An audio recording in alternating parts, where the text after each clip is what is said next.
Evening, Professor. My name is Pari Sharma, and my student number is 1009526777. So the last digits are 6, 7, and 7, which comes out to be Saudi Arabia, Israel, and Sri Lanka. For this assignment on ethical leadership and whistleblowing, I will be talking about these countries as prescribed.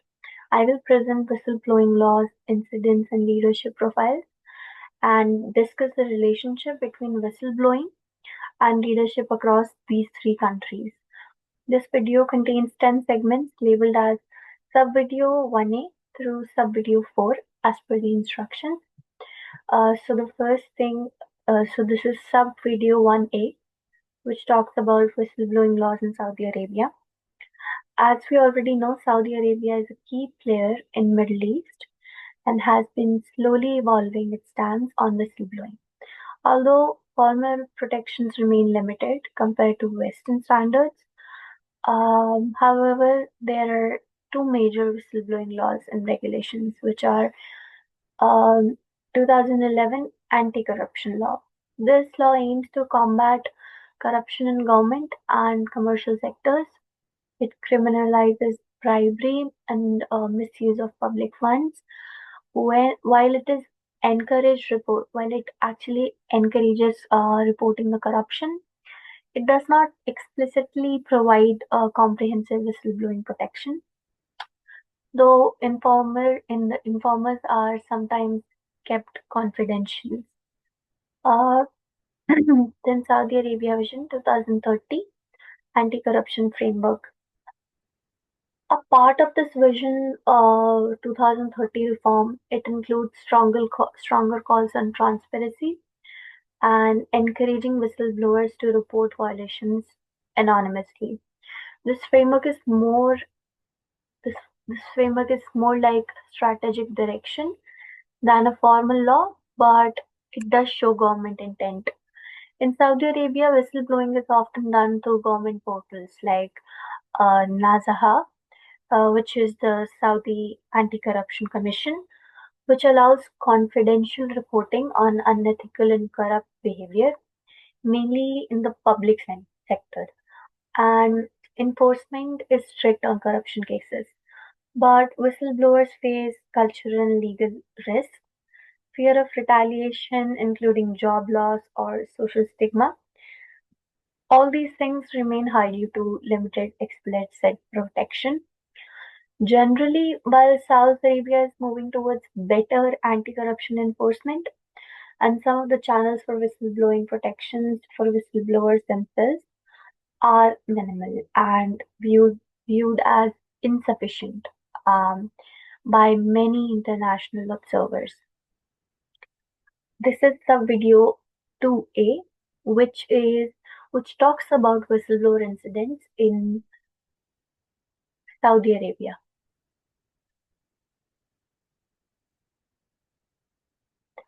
Um, yes. So this sub video talks about whistleblower incidents in Saudi Arabia. Um, One of the notable whistleblowing incidents in Arabia is R, the case of Dr. Samar Badawi, a prominent human rights activist. Dr. Badawi exposed unethical practices and human rights violations, including discrimination and abuse in government and societal instructions. She spoke out against the lack of women rights and arbitrary detention. Her whistleblowing led to harsh retaliations. She was arrested multiple times. She faced travel bans and she was placed under surveillance. This case highlights the difficult environment for whistleblowers in Saudi Arabia. Courageous individuals often face several personal and legal consequences. Though the unethical issues that Dr. Badawi exposed gained international attention and some pressure was placed on Saudi Arabia for reforms, internal little systematic remedy occurrence. This incident illustrates the critical gap between whistleblowing effects and effective protection or like resolution in Saudi Arabia. And this is sub video 3A, which talks about the leadership profile in Saudi Arabia. For Saudi Arabia, I have selected MBS, which is Mohammed bin Salman, who is the prince, as the key leader to analyze. I chose Salman because of his strong influence on Saudi Arabia's modernization efforts and the ethical questions surrounding his leadership style. We are going to talk about various uh, various points related to this. The first is vision. MBS's vision 2030 ambition is aiming to diversify the economy, reduce dependence on oil, and modernize the society. This vision is clear and is widely promoted. The second point is integrity. His leadership is controversial. While pushing reforms, there are allegations of sus- suspe- suppression of dissent, including targeting whistleblowers or critiques, which raises serious integrity concerns. Good example. MBS tried to portray himself as a reformer, but critics argue that his example of inconsistent given crackdown of journalists and activists. Clear goals. Vision 2030 sets clear economic and social goals. However, implementation is uneven. Encourages others. MBS encourages youth participation and entrepreneurship, but discourages opposition or whistleblowing that challenges his authority. Demands accountability and responsibility. Accountability is the main top-down. Critiques and whistleblowers face harsh consequences instead of transparent accountability. Changes authority. MBS challenges traditional religious authorities and the old guard, but does not tolerate challenges in his own authority. Provides ethical guidance. His public message emphasizes national pride, but his reforms, however, they lack transparent ethical governance. Internal locus of control. He exerts strong personal control over the country's direction. In summary, we know that MBS's leadership is visionary but ethically complex, with a little room for whistleblowing or dissent, demonstration or demonstrating a top-down leadership. Uh, we can we can talk about the prioritization of control over transparency. So, the second country which I have been assigned is Israel, and I'm going to talk about the whistleblowing laws in Israel, which is sub-video 1B. Israel has more developed legal framework for whistleblower protection, of course, than Saudi Arabia. They have two key laws, which are Whistleblower Protection Law 1999. This is Israel's main statute protecting employees who report corruption or illegal activity in government and private sectors. It provides legal immunity against retaliation, including job, termination, or discrimination. Also, there is one other law, which is Public Service Law, which was launched in 1994. It contains provisions encouraging public servants to report wrongdoing and guarantees their protection. The law covers a wide range of sectors, including government, commercial enterprises, and healthcare. Enforcement is carried out by government agencies and courts. Israel has special authorities to investigate corruption and protect whistleblowers. Generally, Israel's whistleblower laws are seen as effective, with relatively strong protection and mechanism for complaint and appeals. However, Social and political pressure sometimes undermine whistleblower safety, especially in sensitive security contexts. This is sub video 2B, and now I'm going to be talking about whistleblowers incident in Israel. Um, One of the most major incidents that I have found out is the case of Dr. Anant Kam, a former Israeli army journalist who leaked classified documents in 2008, exposing unlawful military actions. Dr. Kam revealed evidence of extrajudicial clinic killings and other ethical violations by Israeli military. Her actions sparked a national debate on military ethics and government transparency. She was arrested and convicted for leaking classified information, which shows the limits, which shows all the limits that whistleblowers face, especially in security-related cases. Also the whistleblowing led to public scrutiny, and some investigations, the military was largely defended by the authorities. Dr. Kam faced legal retaliation but also received support from human rights groups, which reflects the tension between national security and whistleblower protection in Israel. This is sub-video 3B, and I'm going to be talking about leadership profile in Israel. For this, I've selected Benjamin Netanyahu. If I'm pronouncing it wrong, I'm sorry. Israel's longest serving prime minister as a leader to analyze this. Benjamin leadership is influence is influential in shaping Israel's policies. The vision is that Benjamin promotes strong national security and economic growth, focusing on Israel's regional strength and innovation economy integrity. The tenure of Benjamin has marked down by corruption allegations. Though he denies wrongdoing, this casts shadow on his integrity. Good example. His supporters praise him as a strong leader. Critics point out to the ethical questions. And now we're going to talk about the clear goals. He articulates clear goals about security and economic development and encourages others. He inspires his political base and emphasizes loyalty, but his leadership style is sometimes criticized as divisive. On demand, demands accountability and responsibility.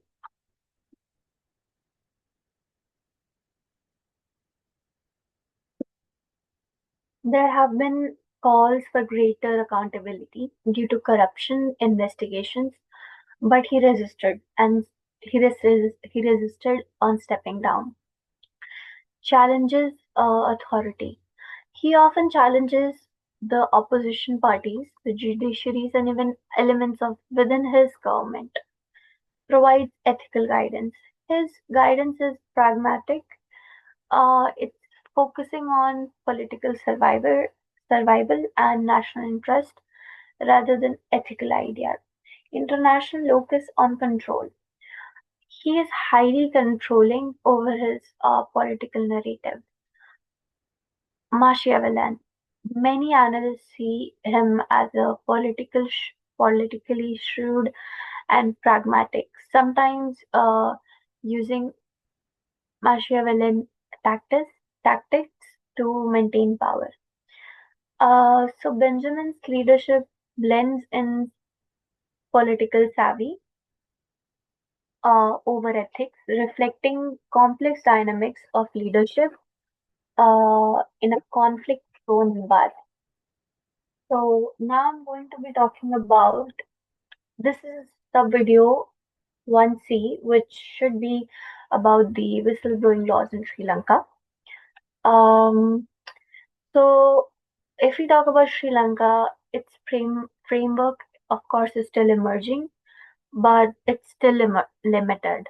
Two important laws are the Bribery Act number 11 of 1994, which primarily targets corruption, It encourages reporting of bribery and corrupt practices, but lacks strong whistleblower protection. Just like we've talked about Saudi Arabia in the first part, they had corruption policies, like uh, like the corruption laws and protection of corruption laws.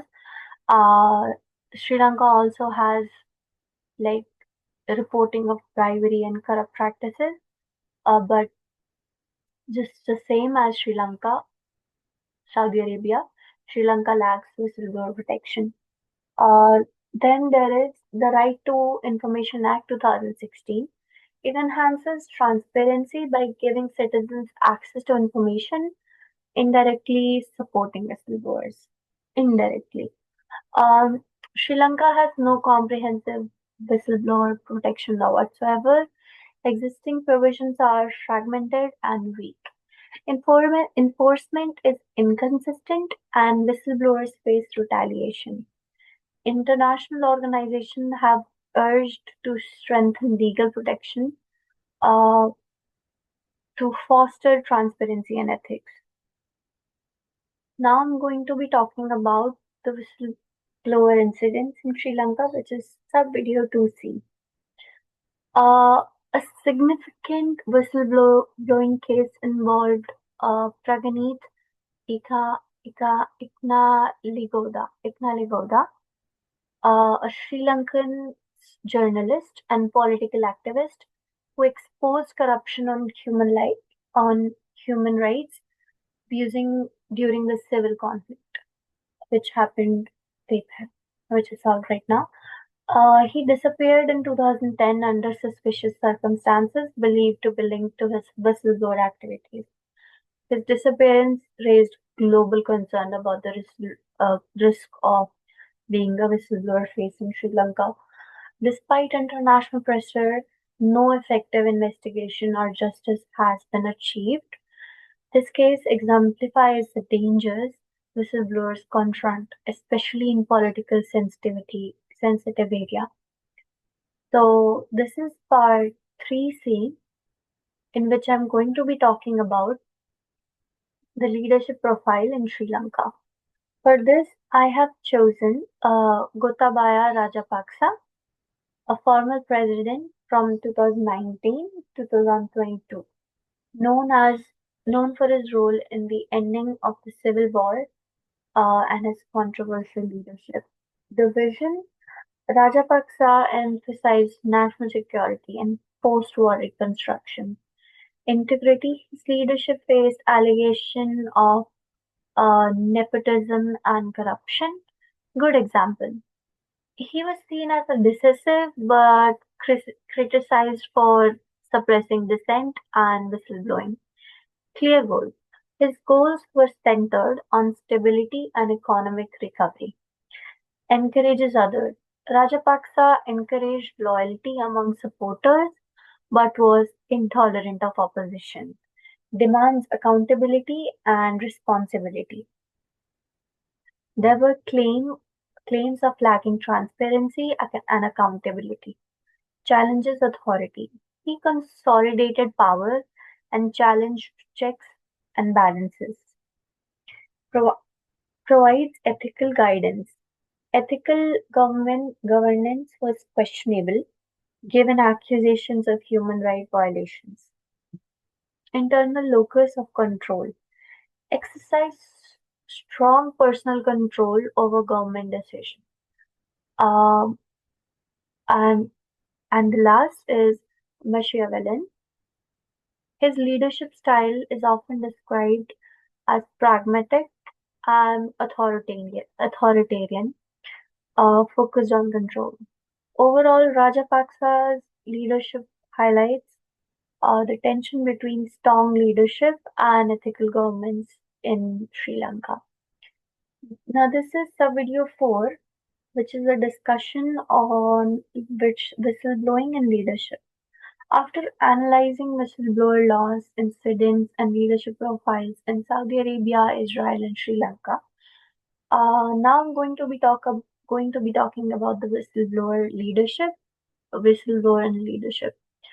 Whistleblower blowing is inherently a leadership activity because it involves ethical courage to challenge wrongdoing, promote accountability. Effective leadership encourages transparency, foster ethical cultures, and protect whistleblowers. In these three countries studied, Saudi Arabia's leadership under MBS is visionary but suppresses the whistleblowing, showing a top-down control style. Israel's Israel has stronger legal protection, but security concerns limit full whistleblower freedom, which reflects in the complex leadership balance ethics in national security. Sri Lanka's leadership often prioritized stability over transparency, with weak protection putting the whistleblowers at risk. These case shows that the leadership style profoundly influences whether whistleblowing is supported or suppressed. Strong ethical leadership requires balancing with openness, which protects whistleblowers as a vital agent of organization and societal health. Whistleblowing can be risky, but is essential for the ethical governance. Leaders who embrace whistleblowing contribute to long-term interest and accountability, and it makes the organization more effective. In conclusion, whistleblowing and leadership are intertwined.